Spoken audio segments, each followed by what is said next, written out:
My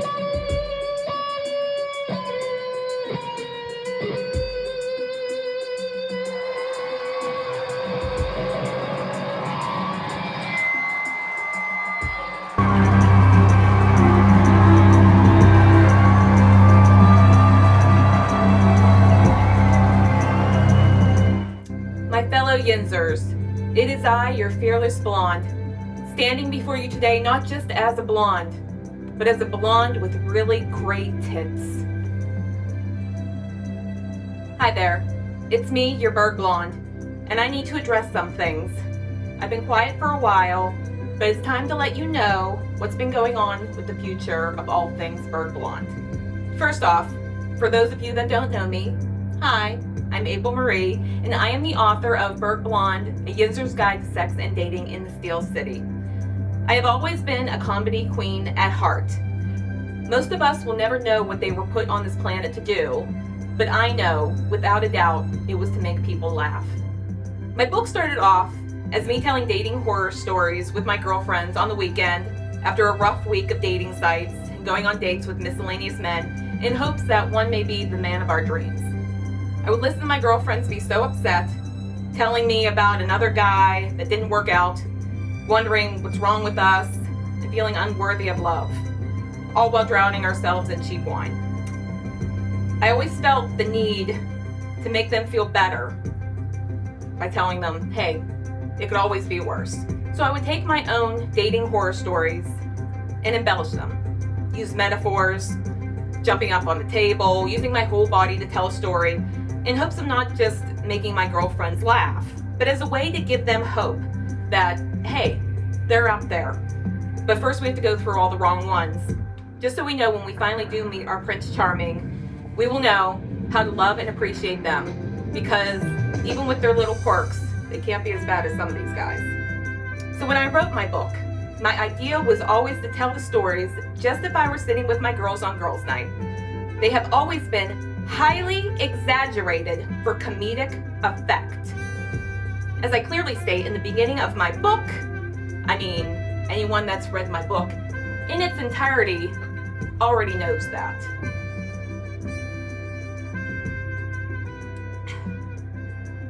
This is a book that makes it okay to look back at our younger years and laugh at the mistakes that we've made. Because as we grow older, we mature and we change. We're not that slutty 25-year-old wearing a jean skirt with her ass hanging out, walking down the streets of Southside in 6-inch heels in January weather drunk as a skunk. Or, you know, whatever you were doing back then. I want to be very clear. This book was never meant as a way to trash the men I wrote about or men in general. That is why I took great lengths to hide their identities. I changed their names, locations, as well as many other details, as clearly stated on page 12. Because just as I had grown and matured, they have too. We're not those same people we used to be, and we all deserve a second chance. So to be honest, I hold no ill will towards any of the men in my book. I learned something from them all. Life is too short to hold hate in our hearts. We simply learn from our mistakes and live every day to be a better person. So, I took our short time together, however stressful or embarrassing it may have been, and turned it into something that people can read and laugh about. And I'd like to think I made a lot of people laugh, so I will never apologize for that. Future of Burgh Blonde. You know, if you would have asked me a month ago about my plans for the future of the Burgh Blonde name, I would have told you she's dead in the water.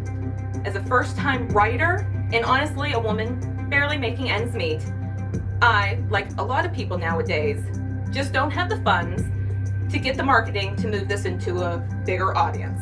I've done all I can within a year that the book has been out, but I know when to stop beating a dead horse. Of course, I would always continue to do little pop-ups and support small businesses, but for the most part, the buzz has cooled down, and I was at peace with that. Well, I was. That was until certain entities? No, I'm gonna keep entities because it sounds like scary ghosts were chasing me. Certain scary entities were trying to silence your Burgh blonde. So just like any stubborn woman, I will not go quietly into that night. I will not vanish without a fight. I will live on. I will survive. Today I celebrate my book. Sorry, I got a little carried away. Anyways, these are my new plans for the future.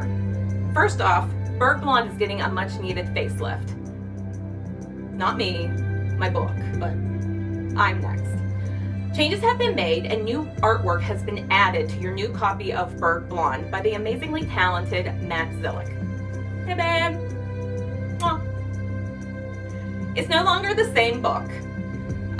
If you've noticed for a while, my book was offline, but I am happy to say that is back online and ready for you to go get it.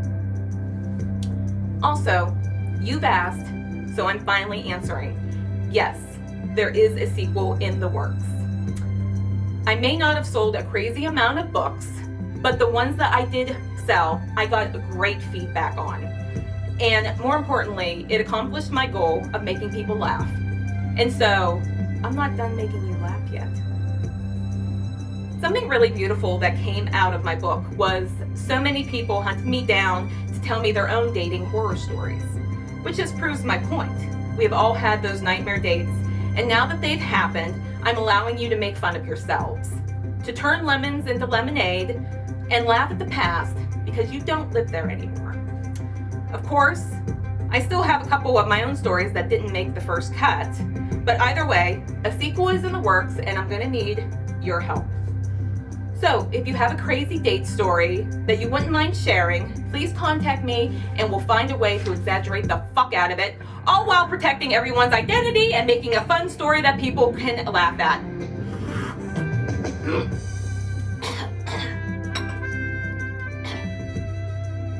I also have more funny video ideas I plan on releasing this year.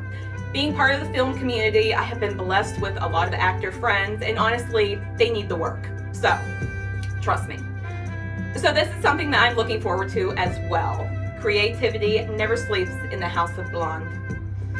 So in conclusion, let me thank you, the citizens of Yinzor Nation, for standing by me and supporting me on my journey, and most importantly, laughing with me along the way.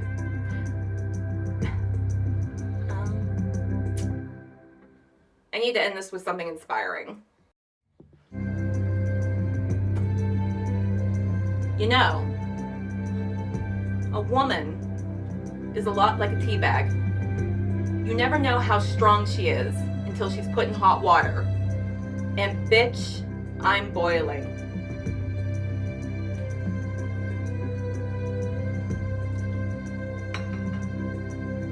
Thank you.